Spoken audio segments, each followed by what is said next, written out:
What's up guys, Mickle here, and in this video, we're going to talk about realistic price targets for XRP. What is a fair way to value XRP, the asset, because there is a ton of drama in the XRP community about that exact topic right now. Guys, in this video, we're going to cover that as well as a massive case the SEC just lost that could be massive for Ripple. Guys, the SEC does not win every single case they bring, and I want to show you guys a pretty big case that the SEC just lost that really makes Ripple's chances of beating the SEC look greater than ever. Last of all, guys, at the end of this video, we're going to talk about the XRP price action. It looks like XRP could be on the verge of a massive breakout, so make sure to stick around for that. Like always, guys, your support means so much to this channel. If you want to see more videos just like this, make sure to hit the like and subscribe button down below and turn on bell notifications. These three simple things are going to go such a long way in helping this channel grow, and it really does mean so much to me. If you guys ever need a good place to buy some XRP, make sure to check out my favorite exchange, Uphold, down in the description below. Guys, Uphold has all kinds of awesome new features that no other exchanges have, and I highly suggest you check out Uphold using the link in the description of this video. With that said though, guys, let's jump right into it, and I hope you guys enjoy the content. So guys, I want to start out this video and talk about what a fair value for XRP really is. How do you get a realistic price projection for XRP? Because guys, this has a lot of controversy around it in the XRP community, and I don't think we really have a good way to do it as of now. In traditional finance, there's a lot of different ways you can take different metrics or different financials of a company and assign those metrics to a realistic fair value for what the asset should trade at. You see different CPAs, different analysts do this all the time to try to give a realistic ballpark price target for where an equity should trade at. But guys, because XRP is decentralized, because XRP does not have any revenue, it's really hard to look at the asset and use traditional metrics to assign a fair value. One person who's really been taking this issue head on is Molly Moore, and she's been creating these different graphics to try to assign a value for what XRP could be in the future. Now, the way she really goes about this is looking at all the different things that could be tokenized on the XRP ledger and assuming that if these things were tokenized on the XRP ledger, XRP would have to be liquidity for all these different asset classes and thus be able to collateralize all the value that is being stored on the XRP ledger. So she has things like the money supply, which she says is 83 trillion, gold, which is 13 trillion, commodities, which is 12 trillion, energy, which is 7 trillion, the US Federal Reserve deficit, which is 2.8 trillion, derivatives, which is 600 trillion, private wealth, which is 464 trillion, real estate, which is 327 trillion, and a whole bunch of other things that pretty much add up to a massive number. She has it right here as 5.3 quadrillion. Now guys, there is a ton of money in the world, and I don't think there is any way all the money in the world is going to end up on the XRP ledger. But what this is doing is giving us a rough estimate of how much money there is in the world and how much money XRP could capture in a perfect scenario. Now guys, there's a lot of different digital assets out there, and there is no doubt in my mind that a lot of other digital assets are going to be capturing a portion of this 5.3 quadrillion. But to be honest, the real value for how much money there is out there is probably a lot larger than 5.3 quadrillion, and at the end of the day, this is just what people know about. There is tons of money out there, probably 10 times this number, that people just don't have accounted for.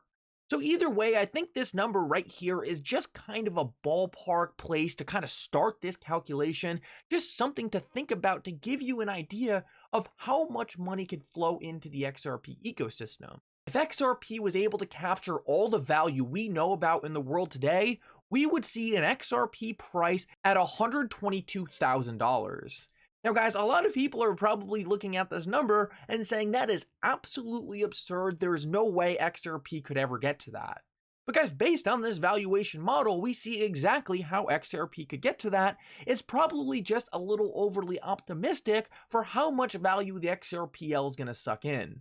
In my eyes, it's kind of unrealistic to think that XRP is going to be able to get all the value in the entire world. Most likely, XRP will probably get around 10 to 5% of all the value in a perfect scenario.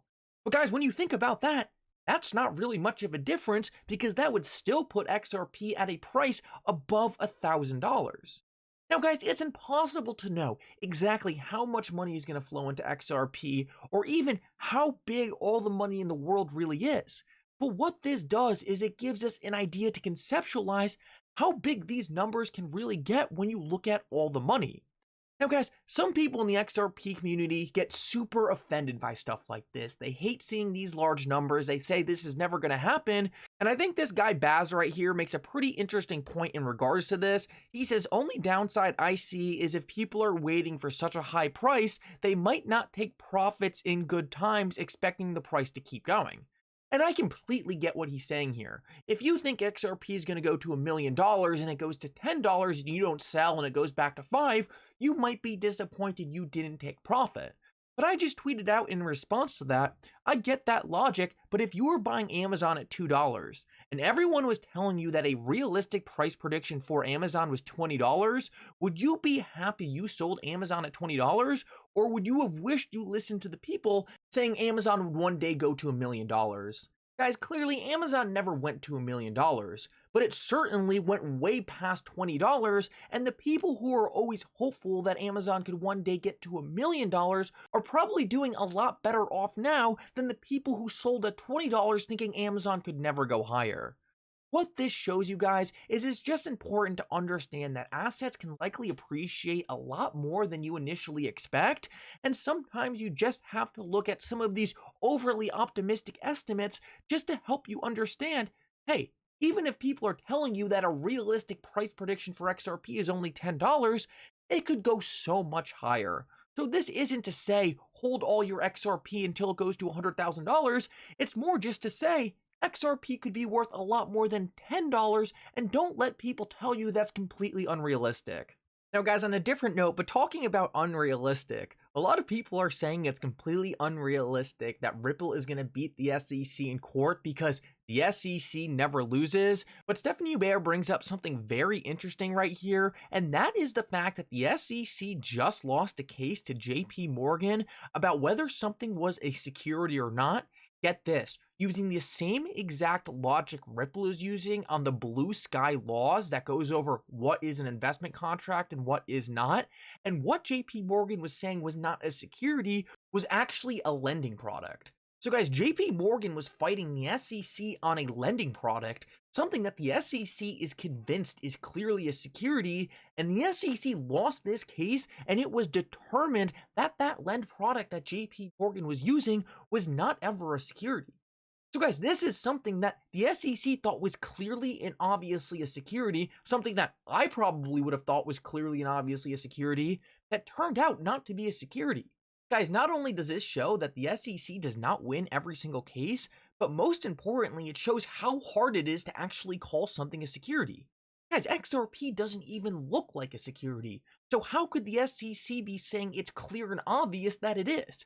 This is a lending product that wasn't even a security.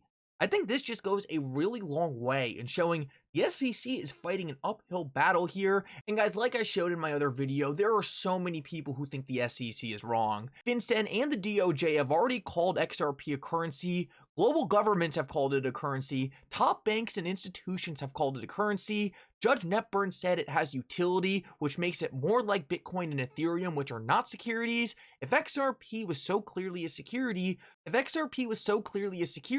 then why did 3 former SEC officials say that this case shouldn't have been brought in and the SEC is on the wrong side of the law? Guys, it is getting more and more obvious as the days go on that XRP is not a security, and a select few people at the SEC seem to be determined to push forward this case whether or not they were on the right side of the law. And guys, I want to finish this video off and go over the XRP price chart real quick because, guys, XRP looks like it's on the verge of doing something very special. Now, every single time XRP tried to break through this massive 2-year-long resistance, it is wicked back down immediately. XRP is currently forming a candle above this trend, and guys, for now, it looks like it will close above this line, which could be very bullish. Now, we haven't got a confirmed breakout yet, a massive green candle to the upside, but guys, it looks like we could be headed in that direction. I just want to give you guys a fair warning. It has looked like XRP was going to break out of this thing in the past, only to get sucked back down below this resistance. But guys, right now things are looking good. And as long as Bitcoin can keep on pumping and keep giving this market momentum, guys, I have a feeling we could be in for a very good bull run over the next couple years. Anyway, though, guys, I hope you enjoyed this update. If you did, make sure to like and subscribe. It really does mean so much. And for now, Mickle out.